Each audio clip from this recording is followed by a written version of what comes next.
जज्बा न्यूज में हूं आकाश न्याजी।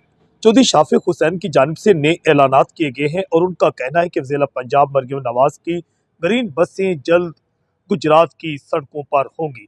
1 दिसंबर में बड़ा शोर मचा था कि दिसंबर में वज़ीर पंजाब मरियम नवाज की बसें गुजरात में चलना शुरू हो जाएंगी। दिसंबर भी गुजर गया और अब तो जनवरी भी खत्म होने वाला है। ऐसा लगता है कि जनवरी में भी ये बसें नहीं चल सकेंगी, बल्कि माह फरवरी या मार्च में जाकर ये ग्रीन बसें जो हैं गुजरात की जो रूट्स हैं 4 रूट्स रखेंगे वहां पर चलती हुई नजर आ रही हैं। जबकि रहमान शहीद रोड जो है वो भी मुकम्मल होने का नाम नहीं ले रही। 2 साल हो गए, डिप्टी कमिश्नर भी तब्दील हुए, मगर अभी तक जो है रहमान शहीद रोड जो है मुकम्मल नहीं हो रही।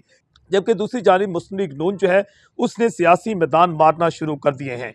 क्रेन पार्टी के उम्मीदवार जो है मिर्जा मुख्तार मंगोवाल मुस्लिम लीग नून में शामिल हो गए हैं और चौधरी रजा मत्ता वड़ाइश की काविशें समर आवर साबित हुई हैं और चौधरी नसीर अब्बास सिद्धू जो है उनकी क़यादत पर इत्मीनान का इजहार किया गया है। मंगोवाल आमिद पर नसीर अब्बास सिद्धू और जो रजा मत्ता वड़ाइश हैं उनका वाल खाना इस्तकबाल किया गया है। जबकि गुजरात के एक सहाफ़ी जो हैं जो कि ताजर रहनुमा भी हैं, उनकी जो साहबजादी है वो उसने मुकाबला का इम्तहान पास करके वो असिस्टेंट कमिश्नर बन गई हैं, जिसके बाद जो है शाहिद नसीम जो है उन्हें मुबारकबाद देने वालों का तांता बंधा हुआ है। जज्बा न्यूज़ से मैं हूँ आकाश न्याज।